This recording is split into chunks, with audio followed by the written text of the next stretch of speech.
Assalamualaikum warahmatullahi wabarakatuh. Nama saya Sarifatudiana, NIM saya 28920 Saya dari Prodi Manajemen, Fakultas Ekonomi dan Bisnis dari Universitas Pancasakti Bekasi. Di sini saya akan menjelaskan materi dari mata perkuliahan saya, Sistem Informasi Manajemen, untuk memenuhi ujian akhir semester dari dosen pengampu saya, yaitu Pak Mulyono.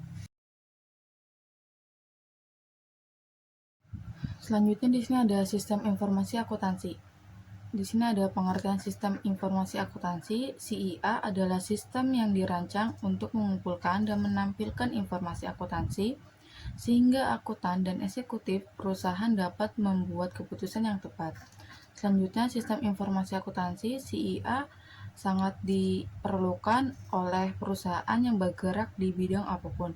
Selanjutnya, tujuan dari sistem informasi akuntansi atau yang disebut dengan SIA adalah untuk memproses data keuangan dan serta menghasilkan laporan keuangan yang dapat digunakan oleh manajer atau pihak lain yang berkepentingan untuk membuat keputusan bisnis. Selanjutnya di sini ada SIA menurut para ahli. Yang ke-1 ada menurut Romney dan Steinberg. Sistem informasi akuntansi adalah sistem yang dapat mengumpulkan, mencatat, menyimpan, dan memproses data untuk menghasilkan informasi bagi para pembuat keputusan.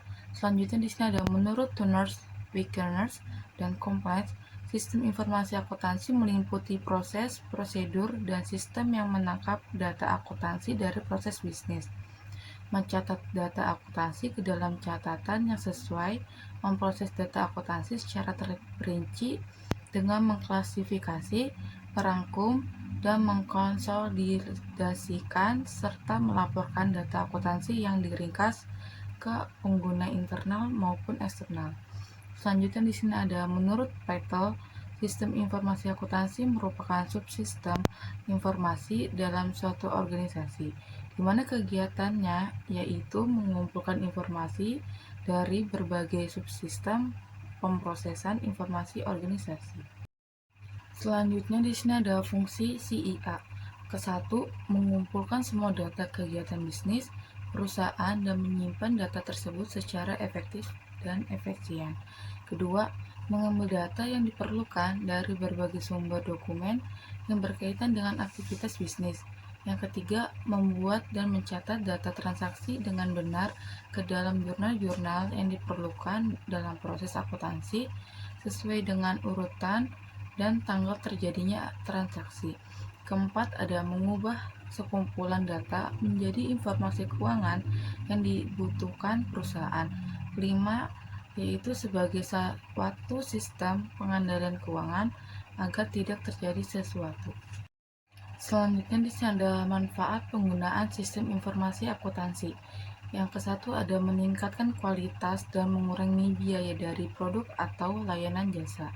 Yang kedua, meningkatkan efisiensi dan efektivitas rantai pasokannya seperti supply chains. Yang ketiga ada memperbaiki struktur pengendalian internal. Keempat, meningkatkan kemampuan organisasi untuk mengambil keputusan. Di sini selanjutnya ada ancaman penggunaan sistem informasi akuntansi. Yang ke-1 ada bencana alam dan politik. Kedua, tindakan yang tidak disengaja. Ketiga, kesalahan perangkat lunak dan kegagalan fungsi peralatan. Keempat, tindakan disengaja seperti komputer krimos. Selanjutnya di sini ada sistem informasi akuntansi mencakup data yang berkaitan dengan ke-1, pendapatan, kedua, pengeluaran, ketiga, data pelanggan, keempat, data karyawan, kelima, informasi pajak, keenam, invoice. Selanjutnya di sini ada tugas dasar pengolahan data dalam sistem informasi akuntansi. Yang ke-1 yaitu mengumpulkan data. Sistem pengolahan data mengumpulkan data yang menjelaskan setiap tindakan internal perusahaan dan transaksi lingkungan perusahaan. Kedua, memanipulasi data. Data perlu dimanipulasi untuk mengubahnya menjadi informasi. Operasi manipulasi data meliputi pengklasifikasian, penyortiran, perhitungan, dan disaringkan. Ketiga ada penyimpanan data.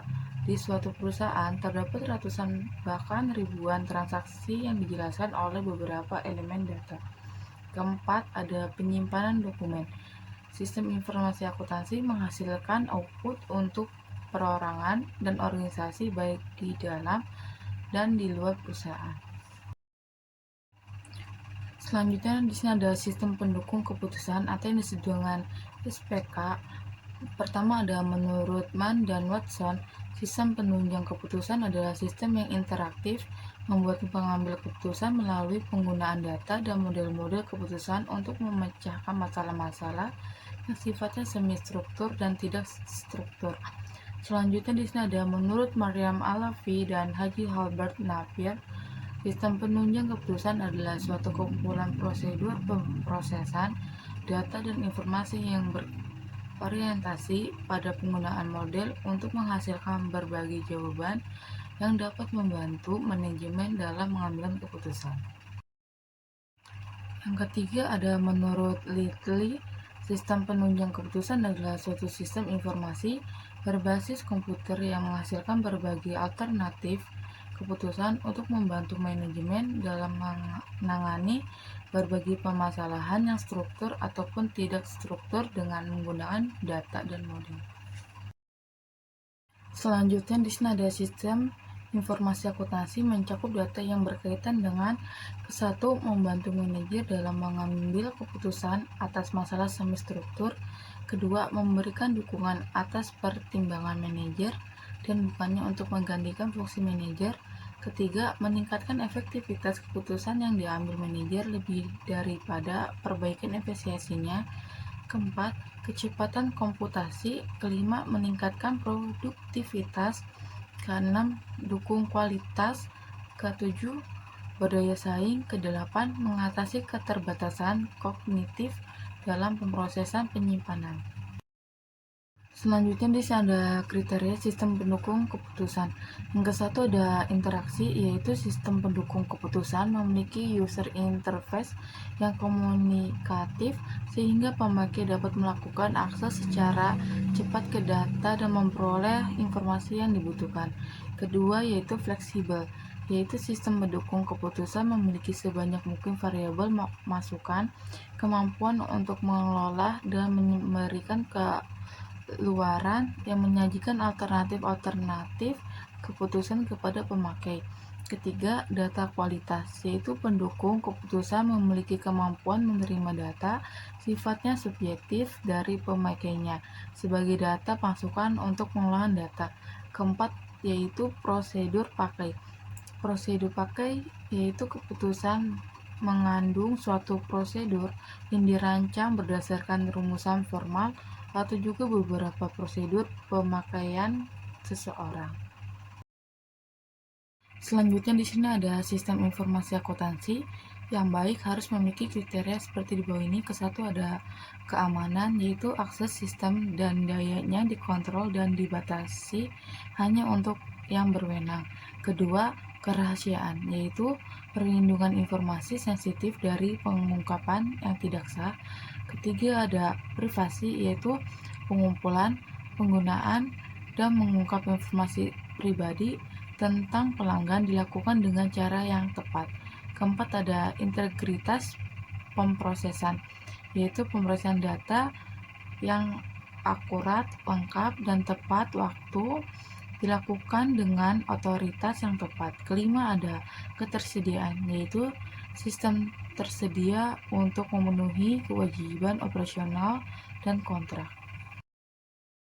Selanjutnya di sini ada DSS yang dirancang dengan baik adalah sistem berbasis perangkat lunak interaktif yang dimaksudkan untuk membantu pembuat keputusan mengumpulkan informasi yang berguna dari kombinasi data mentah, dokumen, dan pengetahuan pribadi atau model bisnis untuk mengidentifikasi dari penyelesaian masalah dan membuat keputusan. Selanjutnya, sistem ini digunakan untuk membantu membuat keputusan dalam situasi semi struktur dan tidak struktur, di mana tidak ada yang tahu.